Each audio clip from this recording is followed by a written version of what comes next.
Hello everyone, দেখো আজকে সকালটা শুরু করলাম বাতাসা আর কতিলার জল দিয়ে। কতিলা একদম নিচে ভর্তি, বলতে আমি সবার লাস্ট খাই, তার জন্য আমার ভাগেই কতিলাগুলো বেশি থাকে। তো যাই হোক, এক গ্লাস সকাল সকাল জল খেয়ে নিলাম।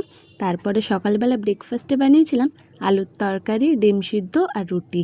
তারপরে খাওয়া দাওয়ার পরে মাছের মধ্যে ছিল একটা জ্যান্ত রুই মাছ, ছোট সাইজেই ছিল।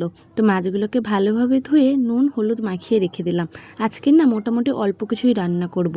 তো মাছটা দিয়ে আলু আর পটল দিয়ে একটু বেশি করে ঝোল রান্না করেছিলাম, যাতে দুবেলা হয়ে যায়। আর করেছিলাম আম দিয়ে টক ডাল। এই গরমে আম দিয়ে টক ডাল এটাই যেন সবথেকে ভালো লাগছে মুখে। তার সাথে কারি পাতা দিয়েছিলাম আর আলু ভাতে দিয়েছিলাম, তার জন্য পেঁয়াজটাকে ভেজে নিচ্ছি। তারপরে রান্নাবান্না করার পরে একটু বাবার দোকানে গেছিলাম, কাজ ছিল।